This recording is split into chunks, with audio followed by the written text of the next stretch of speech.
Good evening, Titan Nation. How's it going? This is your man Chris, aka Blue Enforcer, and welcome to another riveting edition of Titans in Truth. I'm glad to have y'all here with me this evening, and we're gonna have a lot of fun. We got some people coming in on Facebook Live as well. So thank everybody for tuning in, and we are gonna have a whole lot of fun here tonight. So this episode, first we're gonna go back and let's talk about this. Let's talk about this win against the Jags. And I gotta tell you, I was thoroughly impressed.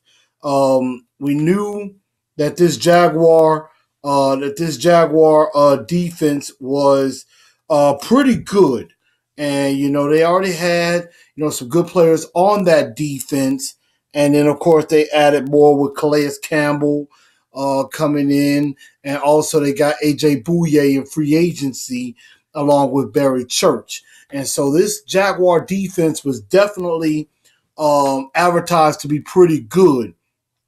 And, the thing that happened in this game was also the offense was as bad as advertised. I mean, with the exception of Leonard Fournette.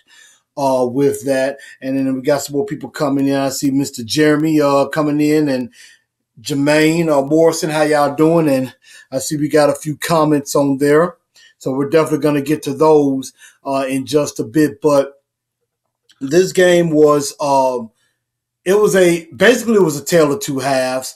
You could definitely check that out on the blog and on the website.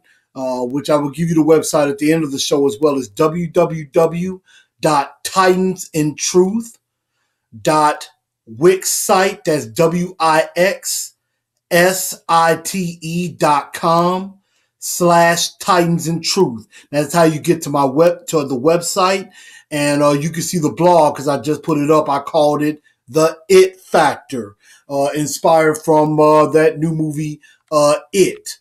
And that's usually how some of my blogs happen. I go off of movie themes or TV show themes. So feel free to, after the game, after the comments, you could give me a suggestion of a movie that could go on there. So maybe from a game or from how the game went. But it was basically a tale of two halves. First half, you could tell that there was some filling out. Like the Titans was trying to kind of fill out the Jags defense, which I said was one of the Blue Enforcer keys to victory last week. And what was that is they had to be patient because this defense was very aggressive. Of course, they had to hold the big touted 10 sacks against Houston, and we had to basically be patient. They ended up only having one. So I think it's pretty safe to say Jacksonville is dead. It is dead. It is gone. So I think I will have to put up a hashtag ding dong, Jacksonville is dead. Absolutely. So I definitely like that. I got, I saw some comments. I definitely saw some comments. I appreciate everybody. Share this show out. Share this out if you're on Facebook Live. Definitely get get some more people here that maybe don't know about it. And I saw a comment from Brandon. He said, Searcy played a big part Sunday, made some big hits also. That's true. And that's going to be one of the first things that I get to was I have to first of all give the defense credit. We're going to get to the offense in just a bit because it's a lot about them.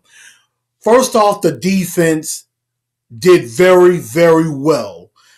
They got after Blake Bortles. I mean, yeah, they didn't get as many sacks as I would have liked, but they did get two. They did sack Blake Bortles pretty good. And on one of the sacks, of course, was a strip sack by a rat pole. It was recovered, and I believe we ended up getting a field goal out of that possession, if I'm not mistaken. Or did we? No, I take that back. We threw an interception on that drive. But later on, we would get points by field goals. Of course, we went up 6-3. And then, of course, Derek Morgan got another sack. And, Derek Morgan has really stepped up. I'm thinking he might actually hit the 10-sack plateau this year. I think he's got a chance to do that. I see Will Kennedy had a comment that said the Jags restored our faith in the hype. I would say, granted, on the performance that was given, I think the hype was restored just a little bit, but we still got some work to do on that. But defensively, there was a good job. They did an excellent job of shutting down Leonard Fournette, only held him to 14 carries for 40 yards. So the game plan was to put it in Blake Bortles' hands. They followed that game plan to perfection. They were able to shut Fournette down and force the ball into the hands of Blake Bortles. And Blake Bortles was, Blake Bortles, plain and simple. And, I mean, like I said, Jacksonville has talent. I know they were missing Allen Robinson on the offensive side of the ball. But until they get a good quarterback, the Jacksonville Jaguars are not going to go anywhere because the defense is only going to be able to hold up so much if the offense can't help them out.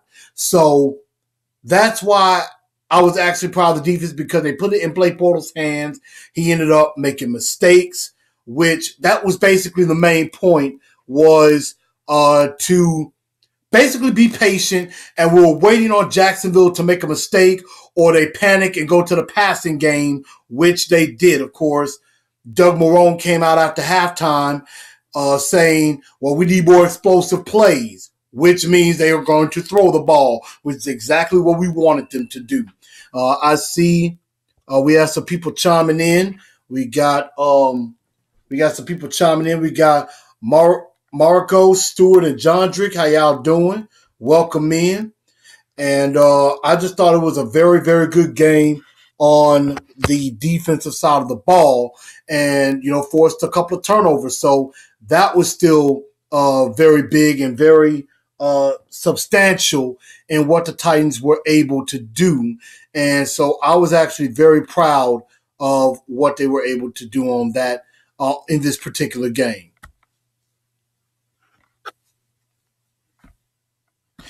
And so, with the defense doing their job and being able to cause a couple of turnovers and get Blake Bortles to do exactly what we wanted him to do, it made things easier for the offensive side of the ball as well. And so to that side, I first of all commend Marcus. I know in a lot of people's eyes he didn't have the best game. He only went 15 to 27 for 215 yards. And, he didn't he had a touchdown pass and he threw an interception, which was kind of ill-advised. I think it was more so on Jonnu Smith than it was on him, but Jonnu definitely made up for it later in the game with that screen pass for a touchdown. And, I mean, when Jonnu scored that touchdown and broke the game open, he turned on the Jets. And he was sprinting to the end zone. He was basically saying, wasn't nobody finna stop him from scoring. Wasn't nobody finna hold him down. So I definitely liked what Jonnu Smith brought to the table. And, I was definitely impressed with Derrick Henry. Let's just go right to it. The offensive line blocked pretty well in the second half, and Derrick Henry busted through some holes, and he was able to make some things happen. He had 14 carries, 92 yards, and I think if he had played a little bit more in the first half, he would have hit 100 yards. He definitely would have hit 100 yards in the game on that. So I'm definitely impressed with what Derrick Henry brought to the table, and he's definitely bringing up some questions as far as, he deserves more playing time. Absolutely. I'm not going to disagree with that at all. He does deserve more time. But like I said in the blog and like I said in the recap of Sunday, until DeMarco Murray's wheels fall completely off, this is still DeMarco Murray's backfield. He is still the workhorse back. Now, in saying that, Derrick Henry does need to get more carries, without a doubt. If DeMarco is getting about 20 carries, Derrick Henry needs to get about 15. I mean, we ran about 65 plays against Jacksonville. 30 to 35 of them can be runs. And if you do that, then you keep Marcus under 30 throws. You can, the target number for Marcus is anywhere between maybe 25 and maybe no more than about 30, maybe about 35 throws. 35 might be a bit much. But if you keep it under 30 and he's efficient with that, Marcus will do fine. And that's what a good running game will do for you. So I give compliments to DeMarco. Great job running. In the passing game, Delaney and Rashard were as advertised. They've always been good and they're always dependable. And I think a lot of, experts will say, well, how come we're not using Decker or Davis more? Now, they're trying to incorporate them. Hey, Crystal, how you doing? I know they're trying to incorporate Eric Decker and Corey Davis into the scheme, but you could just tell with Rashard and with Delaney, Marcus trusts them. Marcus can trust them. So he knows they're going to be where they're supposed to be. He knows they're going to be in the spot where if the ball is coming to them, they're going to come down with it about 90% of the time. Eric Decker and Corey Davis, that's a work in progress. So that's something that is coming. And it's going to take time with them, but I think, it's definitely going to be there for Corey once he gets healthy.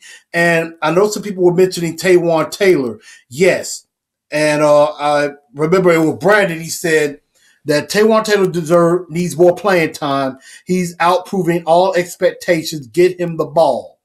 Now, I agree with that. Taywan Taylor does need the ball, and he needs to be on the field more. I mean, good enough. And I see Miss Priscilla. Hey, how you doing? We tighten up in here.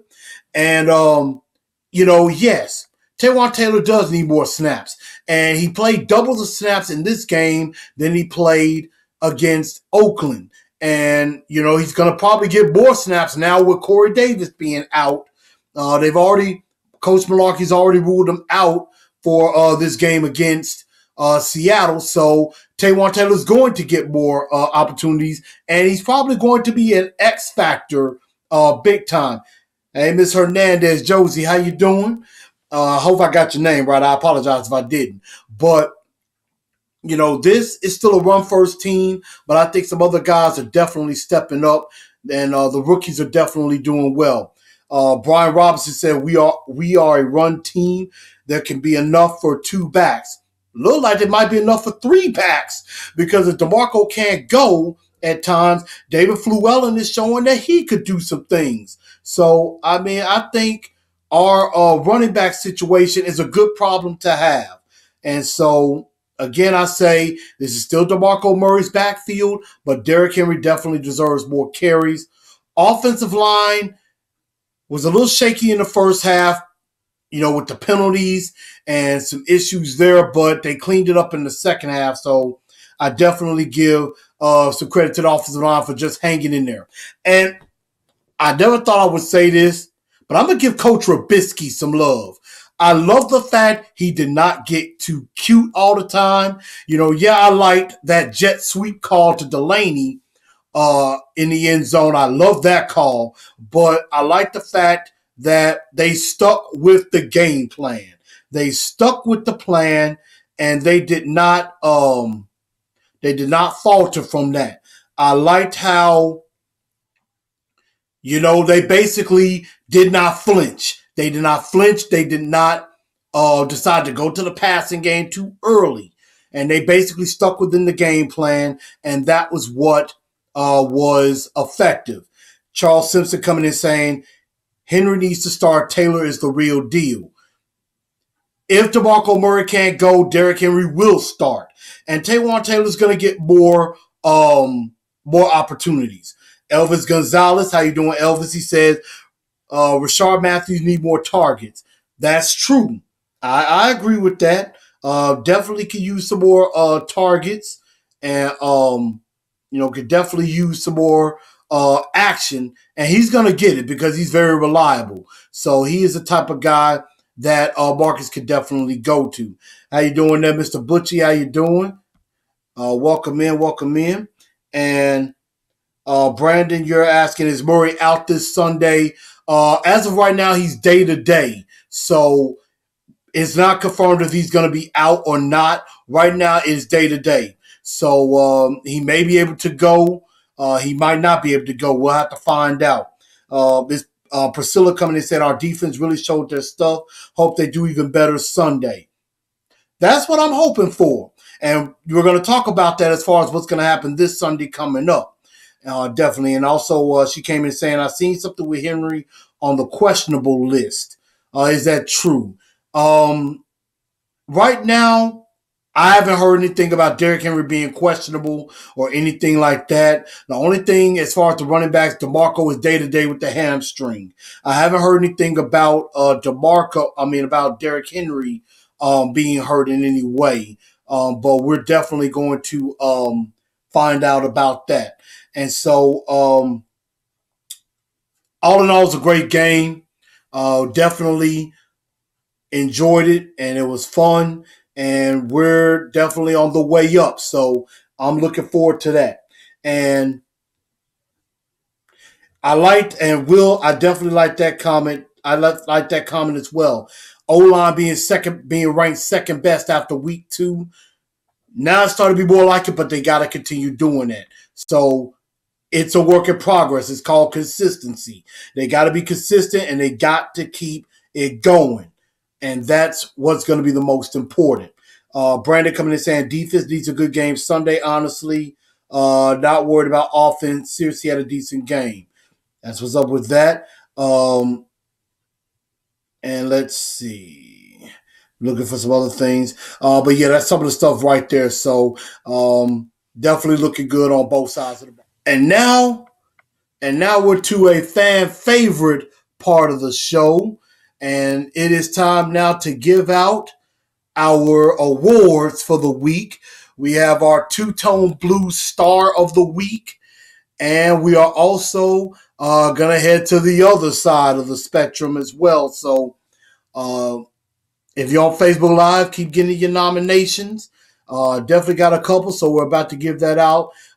Saw a few suggestions out there, and we're definitely going to try to get to that.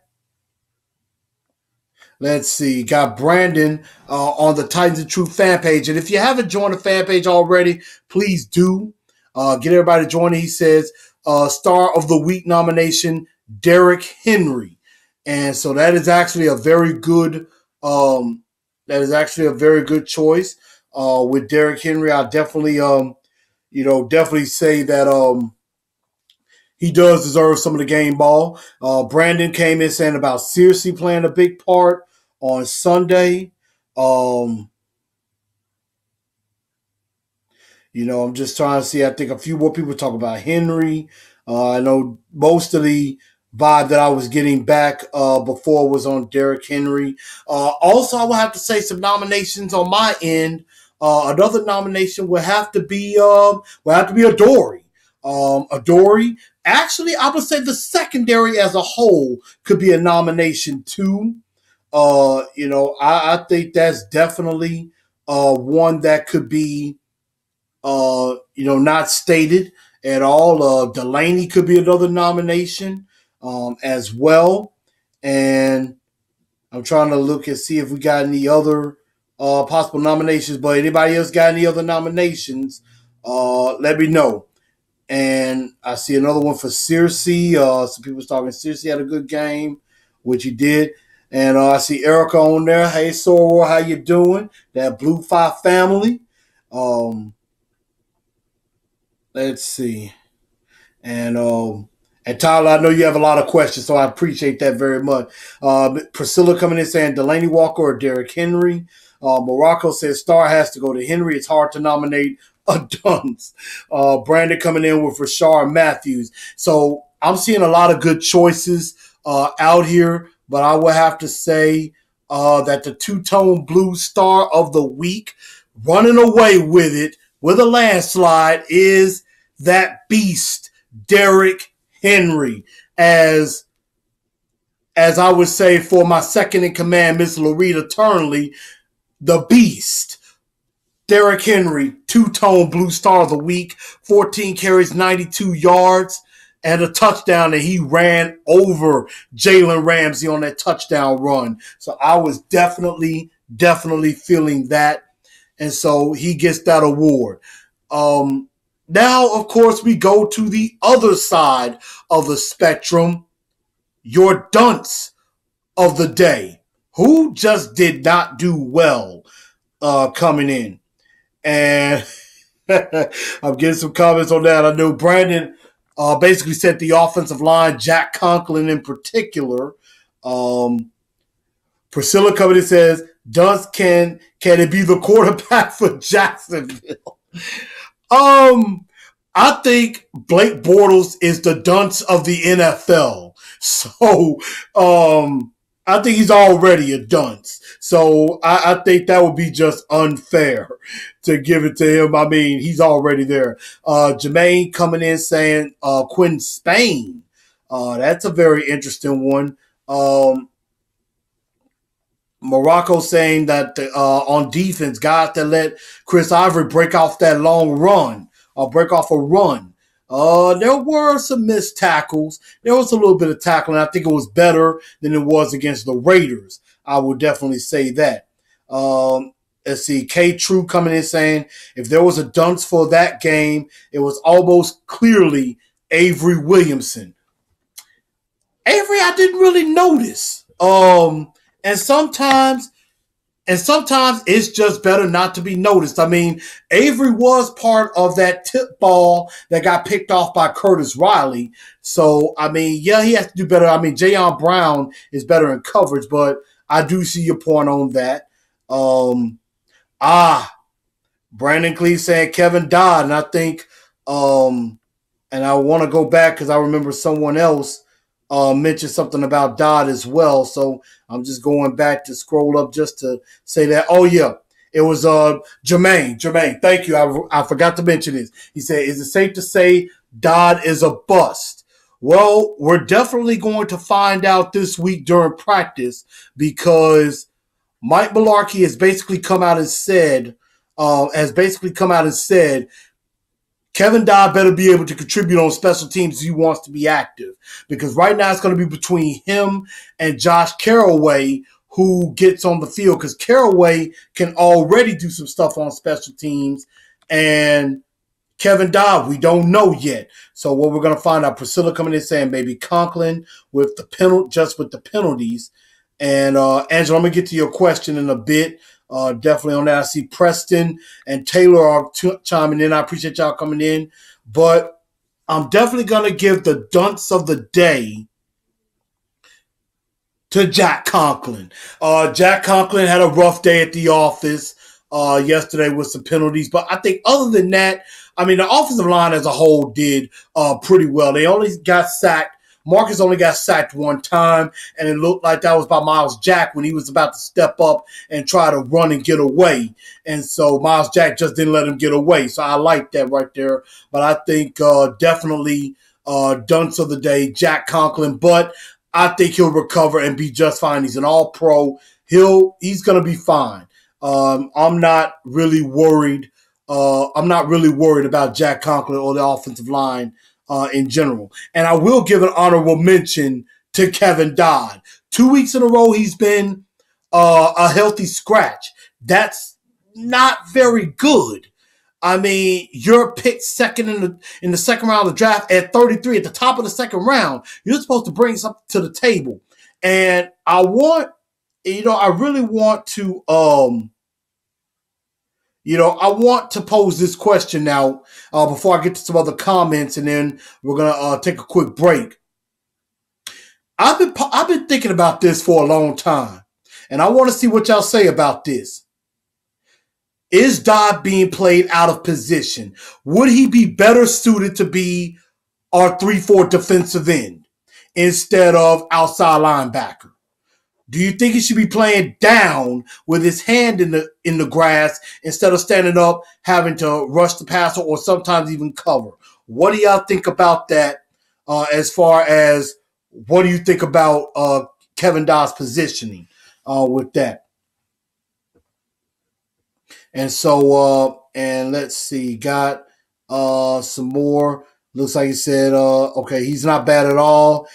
He's not bad at all. He's just a shell of himself sometime. But what in the world is wrong with Dodd? That's a good question. And that's something that, like I said, I think he may be playing out of position. I want to see what some of y'all think about that. Is he playing out of position? Would he be better as a 3-4 defensive end? Or does he just need to work harder with that? And so what we're going to do, we're going to take a very quick break, and I do mean very quick break. Still get your questions in, Tyler.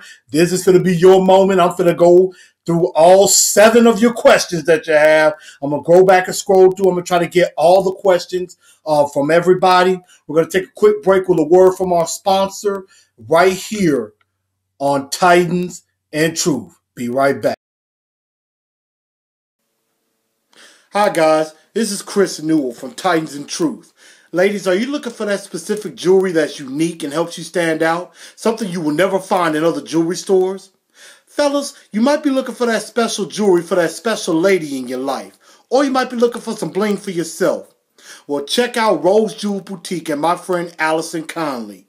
Ladies, she can make jewelry in a way that you want it and to your particular taste. Check this picture out here.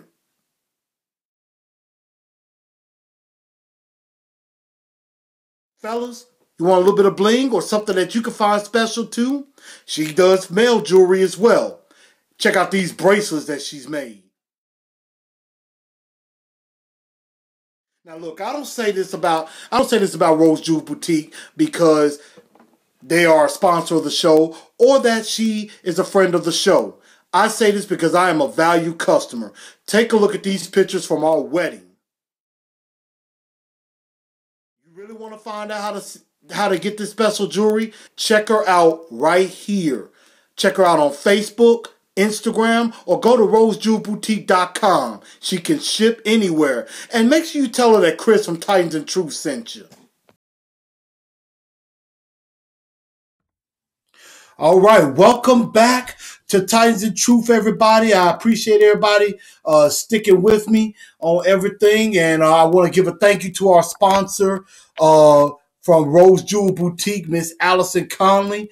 Like I said, check her out on the website at rosejewelboutique.com. And tell her that Chris sent you, from Titans and Truth sent you. They got, like she said, you got jewelry for a special lady. So Miss Angela, Priscilla, Crystal, all y'all, if y'all want some good jewelry for yourself, she got it for you. Guys, she got some jewelry for you as well. I'm going to actually have her make me a beaded Titans necklace in Titan colors. And I'm going to have that being made so I can wear them for game days. So I definitely got something coming with that. So I definitely appreciate everybody sticking with me so far. And we are about to get back into it. And we're going to get into my favorite part of the show. And if on Facebook Live it looks like we're having an issue, I'm definitely going to make sure I get back to everybody as quick as I can. So just bear with me on that. We may be having a little bit of a connection issue, but not too bad. But it is time to get to that favorite part of the show. Mine, my favorite, your favorite. It's time for Pick My Brain. Pick My Brain. And this is where we're about to really get into some stuff. And like I said, there were some questions earlier that I didn't get early. I apologize. I'll definitely try to see if I can scroll back and get to them too. I'm having a little bit of an issue with my live feed right now, but we're going to definitely work on that. Jermaine came in and said, is it safe to call Dodd a bust early on? Right now, it might be possible to call him that because, right now he has been on the field the first 2 games, so that is a problem. You picked 33rd in the draft. You should be on the field. You should be making plays. And again, we're going to answer that question that I posed about him later. Tyler, it's your time. First question you had, unsung hero for Jacksonville game. For me, the defensive line, they shut down the run and got their hands up causing interceptions. I will have to say that. I mean, I think the defense as a whole did a really good job.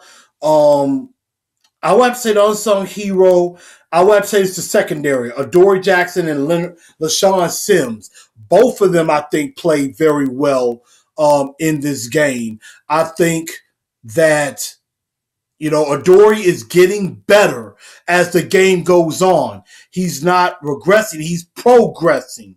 And, he's getting better with that. I just want him to keep practicing, maybe come up a little bit more with a little bit of bump and run and, be able to close in so that way they're not giving up slants. And that's the problem I have with the whole secondary.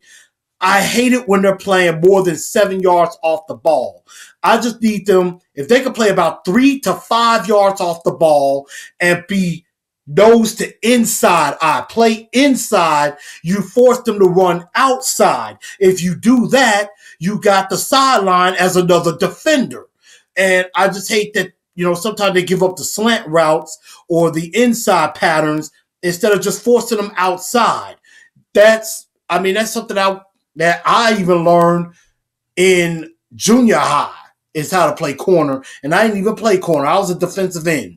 So, I definitely agree with that, and I definitely liked how they did get hands up, bat balls, and get interceptions. So that was very good. That was definitely very good. Tyler's second question, he says, I'm going to predict the Seahawks are going to key on the run, trying to make us one-dimensional. The question I have is our offensive coordinators. Is our offensive coordinator playbook deep enough? I just don't think he uses all the talent he has. That's a good question. Now, I would say on that, we got to stick. I think we need to play a very similar game plan to what we did against Jacksonville. And I'm going to mention this later because Seattle is a better version of the defense we just played. So I think one thing that we're going to have to do is stick to the game plan. Stick to the run because what I'm going to mention later also, I watched some of the game with Seattle and San Francisco.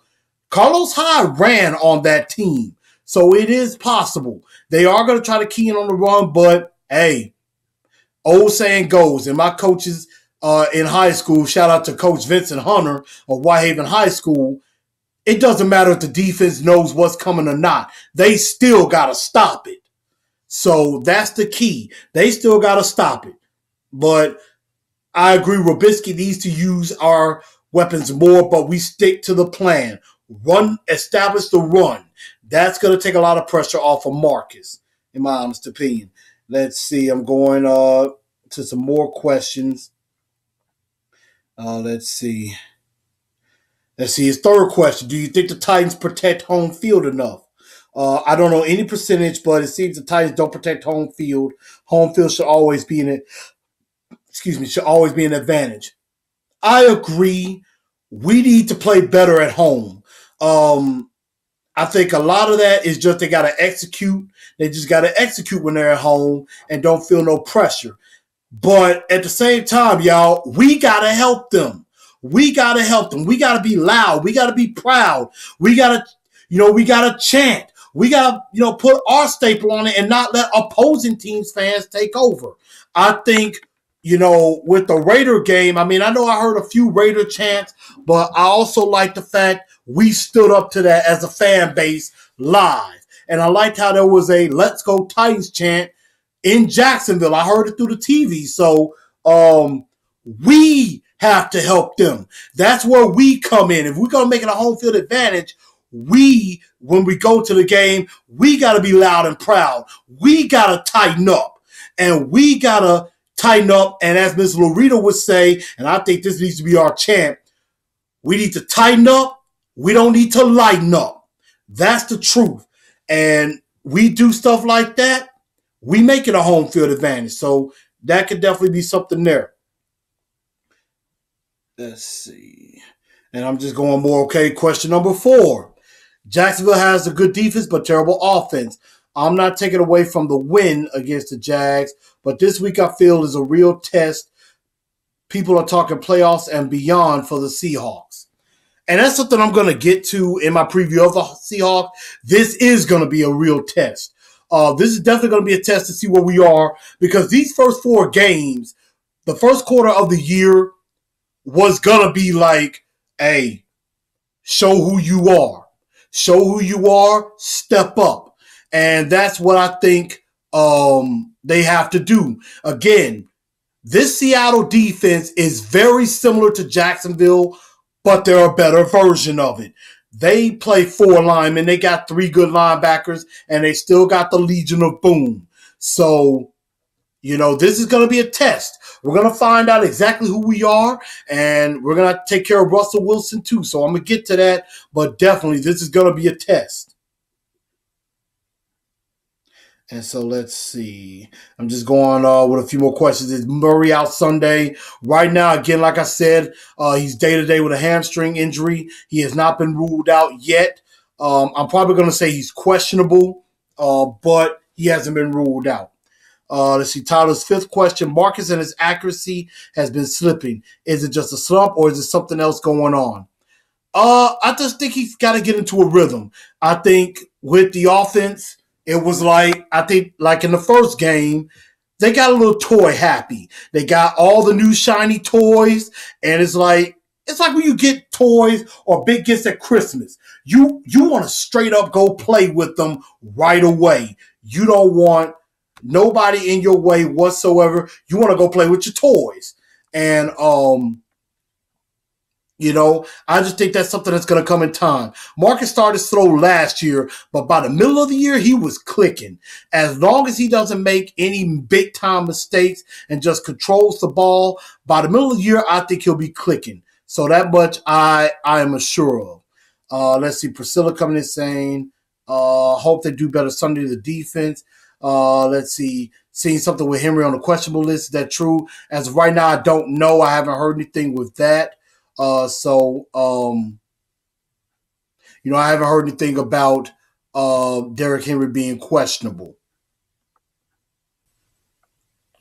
Okay. And now Tyler's 6th question. He says, we are a run-first team. He said, we are a run-first team. Why don't we pass more? The receivers are good. Robisky just seems predictable, but it's on defense. But it's on the defense to physically stop the Titans. I would say it's more so the game plan. We need to use the run to set up the pass, and sometimes I'm sorry, y'all. And sometimes it's always a good idea to have the pass up the run, but we're a run-first team. We're going to run the ball first, and we're going to use that to set up the pass. And, Rashard Matthews going to get his. Delaney's going to get his. I think Taywan's going to get more action. I think Robisky is not so much that he's being predictable. He just used to sometimes get too cute, always wanting to do big special play like the jet sweeps and reverses and all these different plays that we may not need to try. Sometimes stick to the basics. Sometimes that works. That works fine if you do that. You use the run, lull the defense to sleep, and then you could take some shots. And that's what we're going to have to do. We're going to have to be, and that's why I said, and I'm going to get to that, one of the keys to this game coming up, and just like last week, patience. Patience is going to be key in these next few games. So, yes, I think we should throw in more, and it is up to the defense physically to stop it, no matter what the play is. So, Marcus don't need to throw no more than 35 passes a game. Run the ball about 35 times. That's going to help us out big time. Let's see. Brandon coming in saying, I heard on the radio today that if we can beat Seahawks, that we can only be we can only be a one-loss team going into the bye. What are your thoughts? If we get past Seattle and if we beat Houston, if we get to 3-1, I think we may have a good chance at getting to the bye week with only one loss. But you got to remember, after that, you got Miami, you got Indy, you got Cleveland before the bye. So I mean, if Andrew Luck does not come back for the Indy game, I think we win that one. We have a really good chance. I'm not confident in Miami. I think Jay Cutler is going to be Jay Cutler. I treat him like Blake Bortles. Force him to throw the ball, force him to make some mistakes, and shut down Jay Ajayi, which we'll talk about that in a few weeks when we take on Miami. But it is possible, but I think we're going to go in with 2 losses at the bye week at the most with that. Let's see. And I appreciate Tyler with the questions, helping me out with that. So, I mean, hey, I appreciate everybody's questions. So, let's see. Let's see. Tyler's saying Adoree is getting better. I don't know if you remember the slant play. He got beat, but the slant's hard to defend. What Adoree has to clean up on being a great defensive back. Let's see. He isn't going to be laying the wood on wide receivers. Now, that's true. Again, I think that's for all corners. Play 3 to 5 yards off, nose to the inside. So that way you're playing inside and you can prevent the slant. Or if you're playing bump and run, bump them off a bit. You can't touch them within the first 5 yards. And, I mean, what I like about Adoree is that, even if he does give up a pass play, they're not getting more yards than that. You're not seeing receivers getting a bunch of yards after the catch. And that's on him. That's also with LaShawn Sims and Logan Ryan. So I definitely give them credit for that.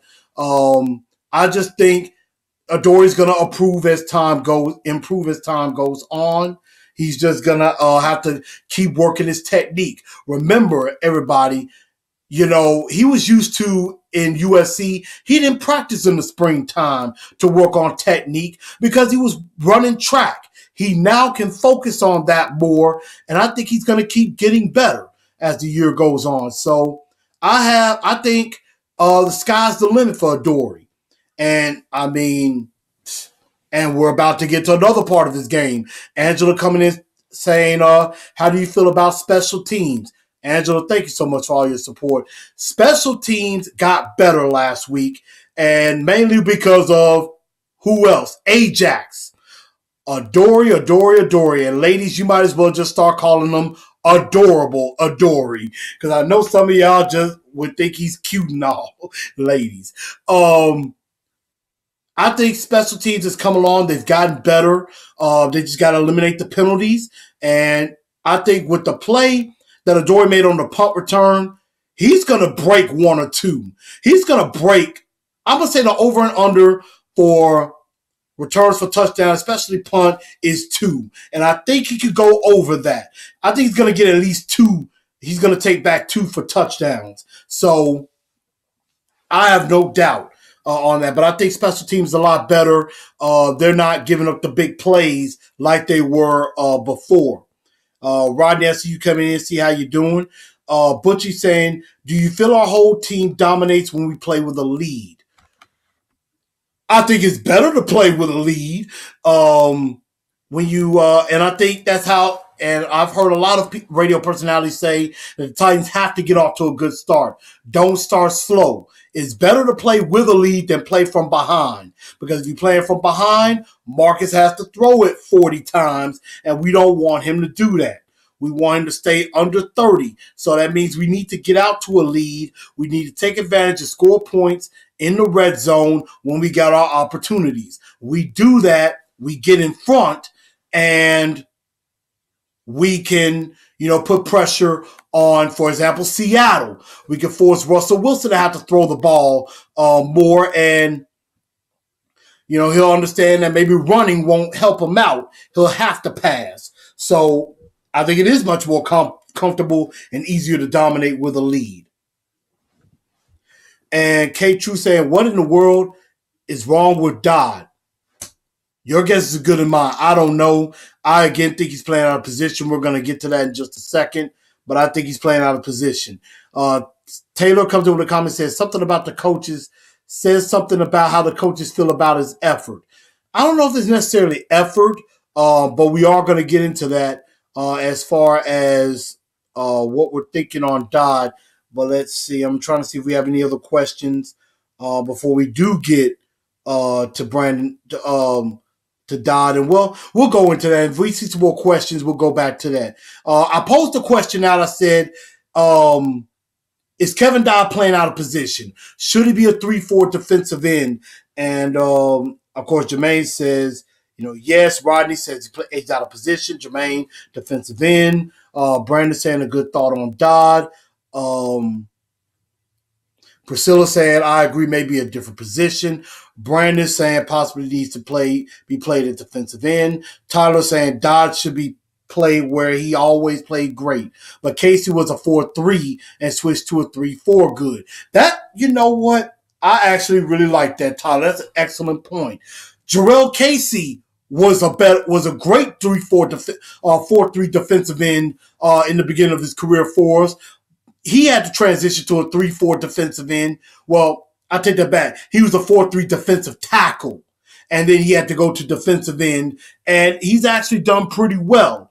Now, of course, Derek Morgan was a 4-3 defensive end. He had to move to linebacker. He's transitioned well. I just think that he needs to play down. I think he'll be much more effective and maybe could gain about 20, 25 pounds, and him and Jarrell Casey could cause some damage. Let's see. Brandon says, can we get some fan noise on Sunday? Where we could disrupt the timing of Russell Wilson and draw offside penalties? Again, that's on us. Y'all, we got to go to the game. Let's go to the game. Let's cheer this team on. And just like how the 12th man in Seattle is like deafening loud, we got to be the same way.